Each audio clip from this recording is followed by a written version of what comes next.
rencana pemerintah ya begitu atau harapan dari pemerintah bahwa kita harus segera bisa swasembada energi begitu ya Pak ya dan juga mandiri secara energi.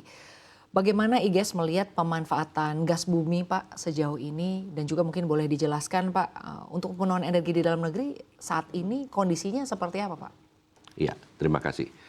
Jadi kalau kita lihat gas ini merupakan suatu energi yang sangat strategis di Indonesia saat ini.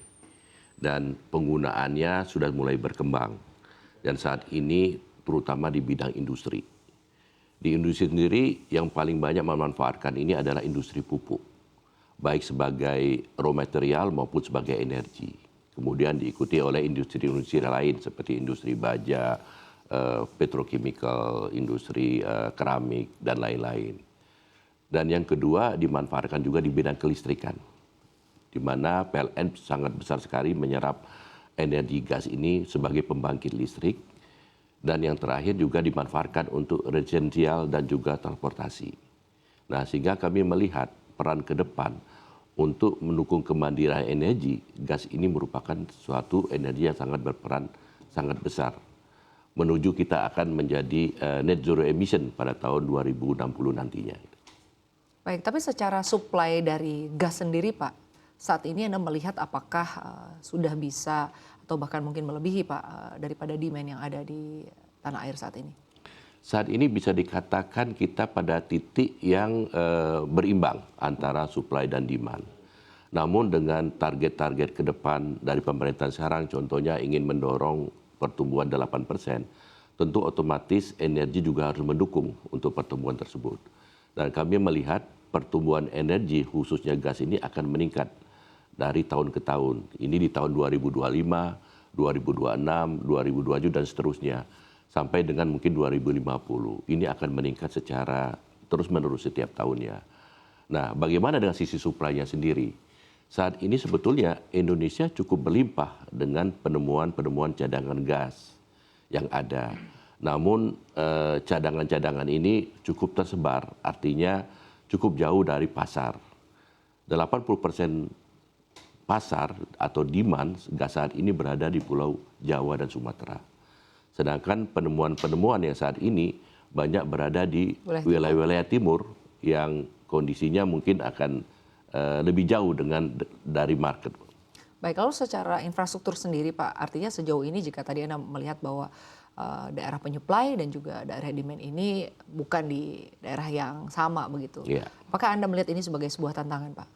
Ya, jelas ini merupakan suatu tantangan karena pengembangan gas ini sangat bergantung dengan infrastruktur. Berbeda dengan minyak mentah yang mungkin kalau kita temukan di suatu wilayah bisa kita transportasikan, bisa kita simpan dan kita bisa distribusikan. Gas penemuan-penemuan kita saat ini adalah gas yang lebih challenging dibandingkan penemuan kita yang kita temukan 34 tahun lalu, misalkan di Aceh, di wilayah Kalimantan Timur. Penemuan-penemuan gas baru ini selalu berada di offshore, bahkan di laut dalam, di wilayah timur yang infrastrukturnya masih sangat kurang.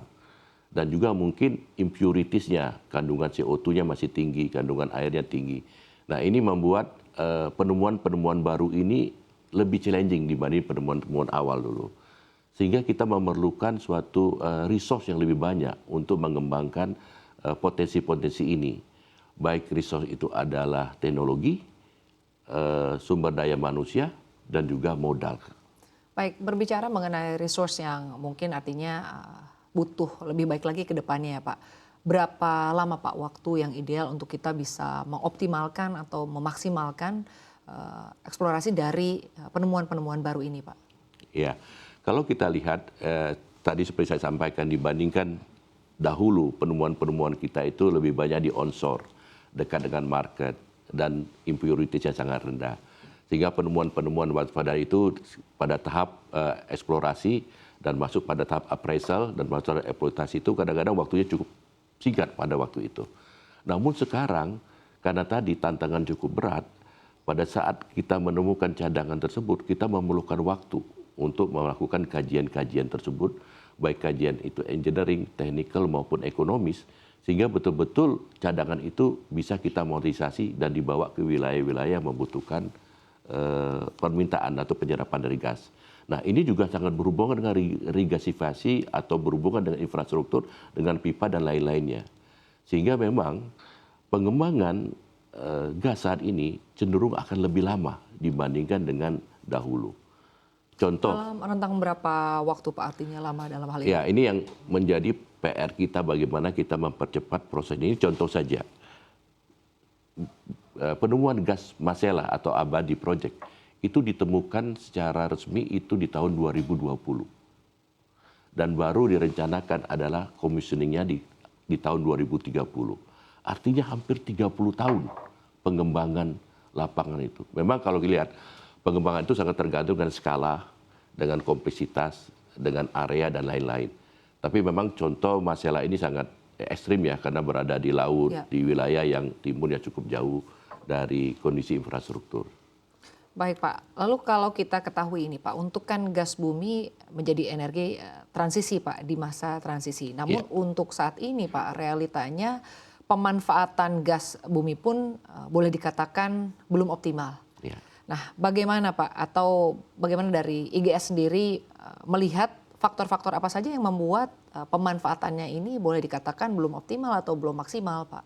Iya, jadi memang tantangan-tantangan ini selalu ada lah ya, menghadapi bagaimana mengoptimalisasi gas.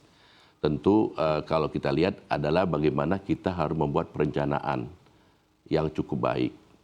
Kemudian harus ada suatu sinergi antara pemerintah dan juga pihak-pihak swasta yang mungkin berminat untuk melakukan investasi-investasi baik di sisi hulu, hilir maupun di penengah, di antara, di midstreamnya.